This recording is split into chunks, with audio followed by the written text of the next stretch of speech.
রাজা তোমার মেয়েকে বিয়ে করবে। তুমি রাজি হয়ে যাও। রাজার ছেলে সন্তান হয়নি, সেজন্য তোমার মেয়েকে বিয়ে করবে। আর এই বুড়ো রাজার কাছে আমার মেয়ে বিয়ে দিব না, কখনো না।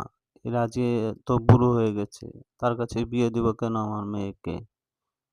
কিছুতেই না। আরে তোমার দিতে হবে, কেননা রাজার রাজ্য চালাতে হবে, যেমন একটা প্রদীপ জ্বালাতে হবে, সেজন্য রাজার।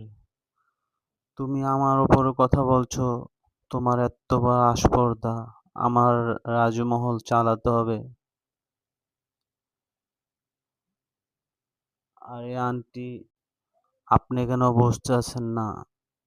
আমার স্বামী একটা বিয়ে করবে, রাজ্য চালাতে হবে, সেজন্য ছেলে আদি হতে হবে।